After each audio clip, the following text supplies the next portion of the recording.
I'd just like to thank the guys for the opportunity to speak here. It's great to be on the same stage as Jeremy and Doug. Just to point out, so all these slides will be, there's a link on Figshare, you can go and download them from there if you want. My name's Rob, I work at GigaScience, we're an open access publisher, and we focus on publishing data, publishing software, and trying to make science reproducible. Again, reusable, accessible, and reproducible. And it's a big problem, the current state of science. But we're talking about big data today and how Metabolomics is going to get ready for big data. And in my mind, so it's big science is the question. Now, big science used to be a bunch of guys smoking pipes in a shed, working from theoretical physics, and then building the space program or the atomic bomb or something along those lines. But big science has changed. Science has changed. We've now moved into the biological era. We've moved away from theoretical physics to some degree, and the majority of things, the majority of scientists are now working in biological data, and that's much more about observing what's going on, collecting and harvesting the data, and then putting that together into models, just like we've been hearing about. And so it's a sort of, hopefully it's going to become a data-driven approach, because that's the sort of the model that it works from. Now, the money going in is getting bigger globally. Pretty much every major bloc is investing more and more in science, so hopefully bigger science is going to get bigger, and we hope this will result in more data, larger projects, etc. Where that money is going in general is into, we get more PhDs. There's a massive rise in the number of PhDs. Every country in the world pretty much is having more and more doctorates being produced. It's an economic plan. PhDs are very productive, and they're meant to be good for the economy. And so every country is going into more and more PhDs. And then, for those early career members, you probably will get postdocs. There is more and more postdocs getting jobs. So much so there's a postdoc pile-up, is what it's being called, and I'll talk about that a bit more in a second. Life sciences is very strong in this. They contribute a lot to the number of early career scientists in this growing community. It's not really translating, and this might be worrying for the early career members, it's not really translating into full-time late career jobs for this ever-building number of PhDs and postdocs. This was from the Royal Society, and they sort of came out with a statistic saying that your chance of becoming a proper professor is about 0.45%. But a permanent research staff, that's maybe 3%, so it's hopeful. But anyway, so what this looks like is science is big at the bottom. And this should be something we're all familiar with. Early career members, we are not all standing at the top commanding big budgets. We are down at the bottom working on limited budgets, doing preliminary studies, small scale studies, working on someone else's bits of data. And if we want to do big data science, it's not going to, just realistically, the way the funding model is at the moment, it's not going to be that every PhD student or every postdoc gets 50,000 urine samples to work with to get a good, robust statistical model. It's going to have to be a collaborative effort at the bottom. When someone produces data over here, this guy over here is going to have to try and add it into his to build up their science. So I'm now going to sort of argue that this need for collaboration, these multiple small studies that we have, that is the model of science in general, requires open data and sharing greatly. Now, Doug mentioned this earlier. If you've not read any of John Ioannidis' papers, go download them and read them all. They're all fascinating, they're all worth reading.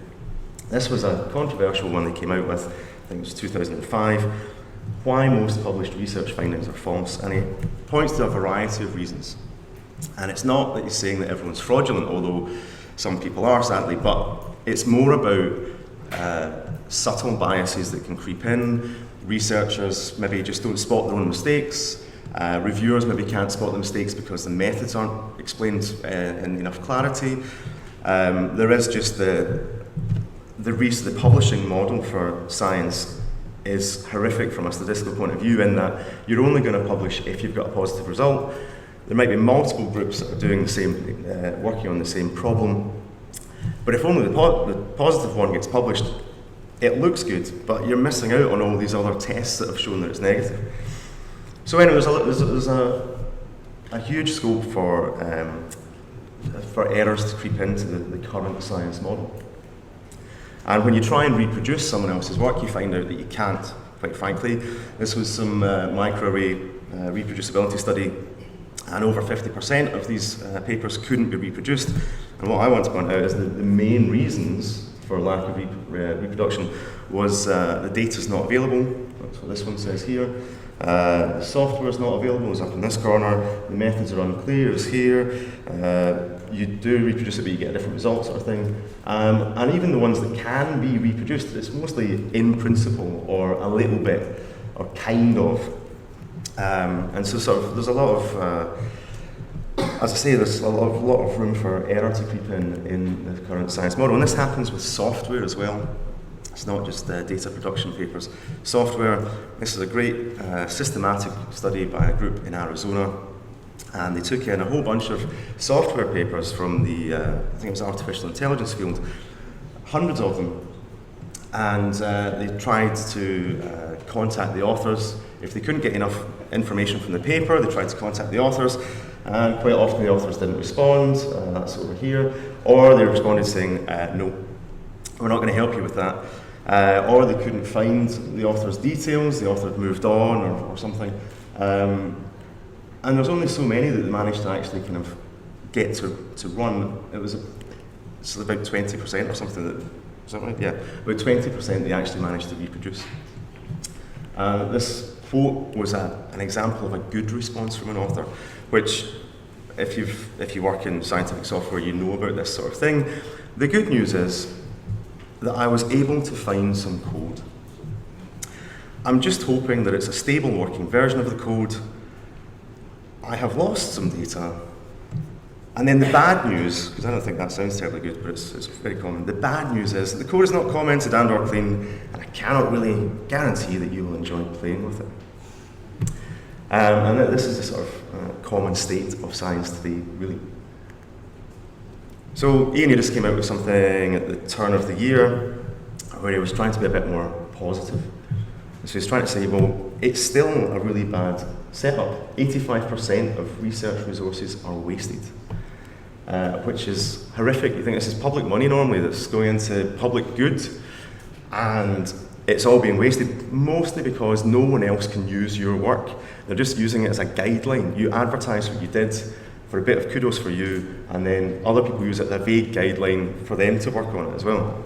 There's a lot of reproduction of work that in theory would be unnecessary. But so he was a bit more positive at the end of this one, and his attitude was, if you want to improve this situation, share your data, share your protocol, share your materials, share everything, share it. And as I say, I feel that this is necessary for this base of the pyramid. We need a more collaborative effort. We need our methods to be more able to be reused, shared, and so on. So I'm just, I work for GigaScience. GigaScience is a journal. We publish software, data, various things. And so I've got two examples from Metabolomics that we've published, which I think are relevant. So the data one, this was a paper that was published in the Journal of Protein Research. 180 women, healthy women going through pregnancy, and there was blood plasma, and they measured it 3 different ways, lipidomes and so on. And in the paper, there was the ubiquitous PCA scores plot and a table of metabolites. There wasn't so much by way of description of the collection methods, because that's not what many editors are that interested in. So, but this was published, and we were speaking to the team, and we said, we should publish your data for this. This looks like a really useful data set for people to have. And they said, yeah, that's a great idea. So we got working on it, collaborating with them on making sure the data was good quality and then publishing it. And so GigaScience publishes these data notes. It's a relatively short article that focuses on the collection methods for data. And immediately we're saying, well, you need to have some more figures that describe what your collection methods were. We need to get into this in more detail, so we started producing some nice figures that just sort of describe things a bit better, make it much more easy to see what's going on with the data.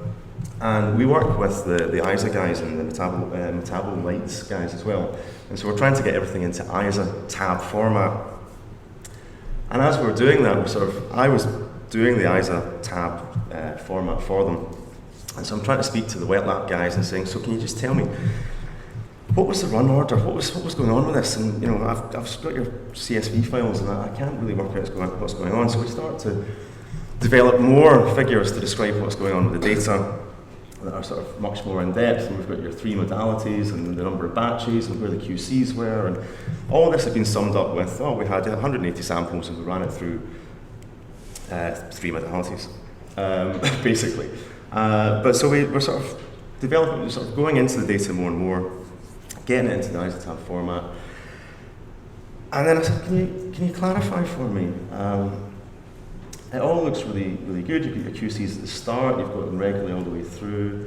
Not so much here, that wasn't described in the paper.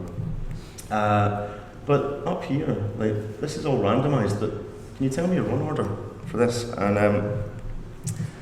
it turned out that this, which a lot of the results were based on, hadn't been randomized at all. And this has slipped through the review process, slipped through, I had even copy edited the original paper and stuff. No one had noticed this. It was just one sentence was missing saying how they'd randomized it. No one noticed it. The other data sets within the same paper had been randomized. It was just one particular staff member had been a very early career guy at the time and hadn't quite got this correct. And so we still published the data note because a lot of the data is still very useful. And we felt it was really good to get this out, but we also helped them to submit a correction to the Journal of Proteome Research, which had the whole thing about randomization in one of the data sets here, but there was also loads of other little discrepancies that hadn't been mentioned in the paper because the original paper hadn't gone into the methods enough about how many QCs you had and how they were arranged and so on. And we feel that this is the sort of thing that should be happening more. Most people will still be publishing in the standard journals, and they will still not be going into too much detail about everything they've done. They won't be submitting their ISA tab formats and supplemental files and things. But you can publish your data afterwards, and you can get your data peer reviewed. And if you do spot discrepancies, don't be afraid to make that known. There needs to be honesty about this.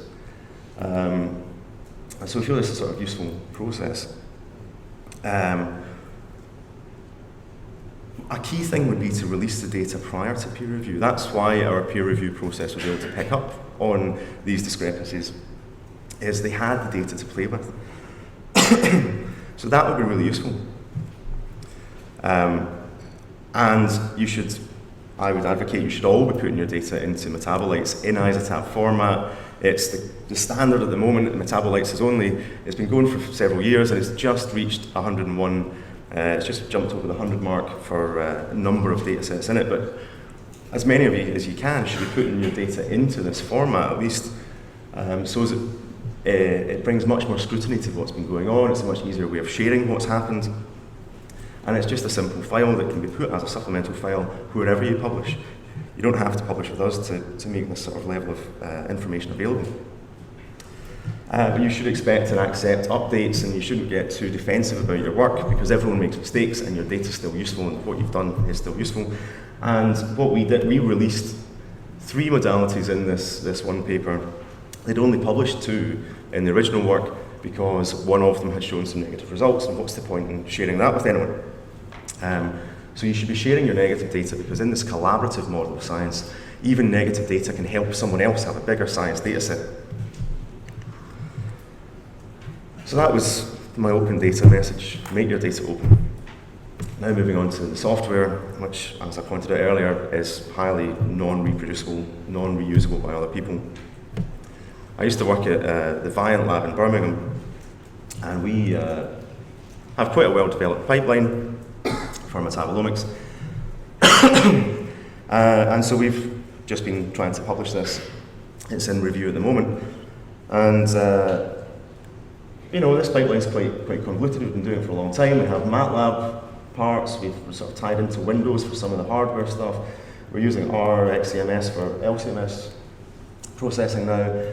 We're using Jeremy's PLS toolbox for some of the stats. We have a Python segment. And this has been really complex to explain to someone in a standard technical note.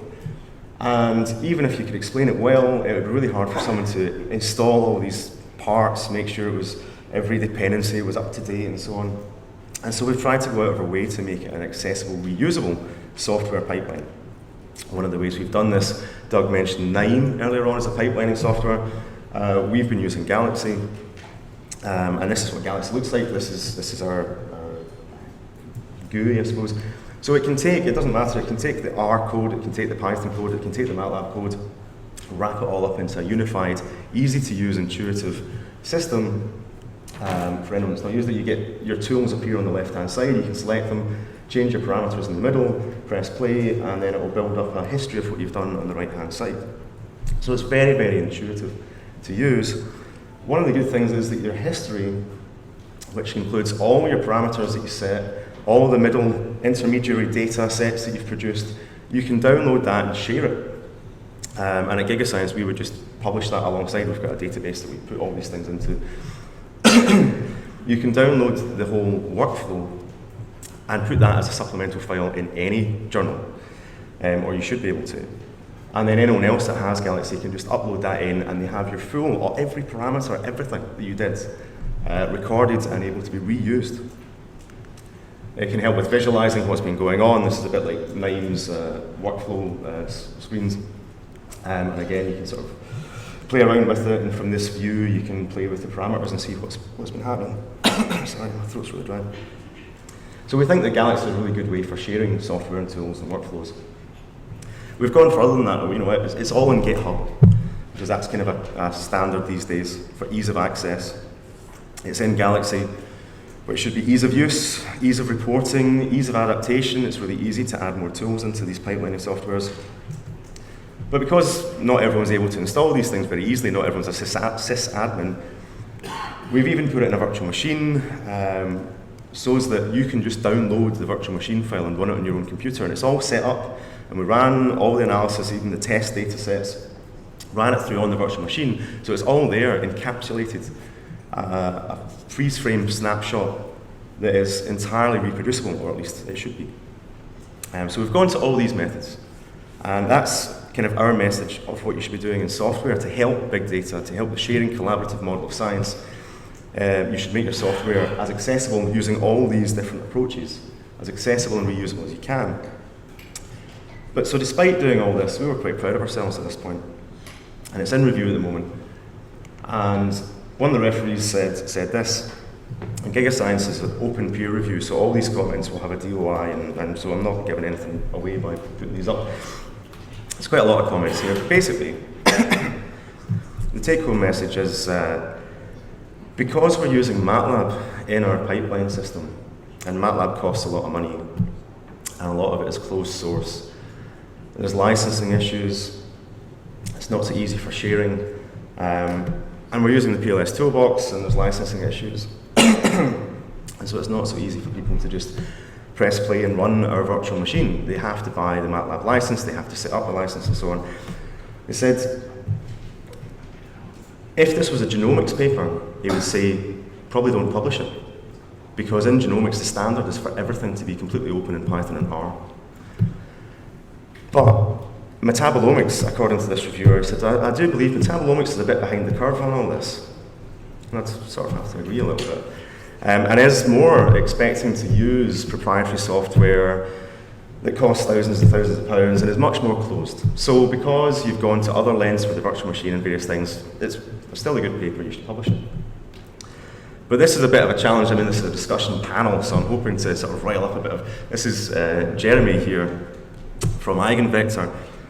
What we have done, so we managed to compile the MATLAB code so other people wouldn't have to buy the license, but then it becomes a bit funny. You've got these executables, you've got the source code, it's separated out.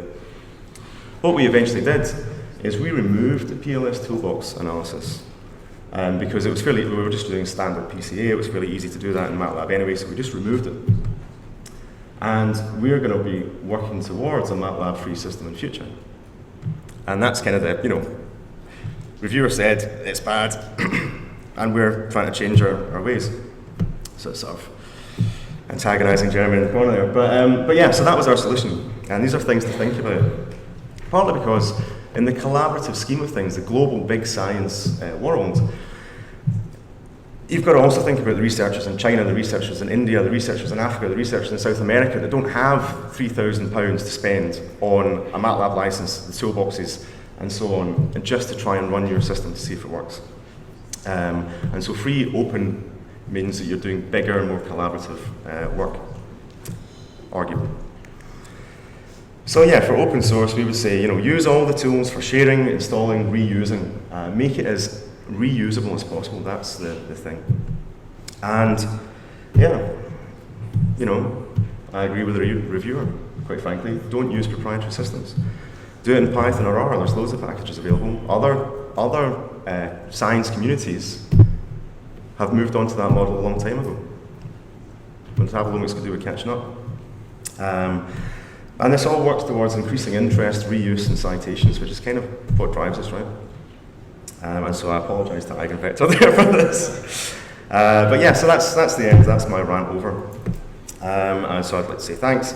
The DOI is there. This is the GigaScience team. And just before I get off the stage, we are running a plant metabolomics series of papers. So we've got a call out for papers. It's being edited by Uta and Ruth Welty. And so if any of you are plant metabolomics people and you feel up to the challenge of having your data peer reviewed properly and all that sort of thing, then we would welcome submissions of papers. So thanks very much.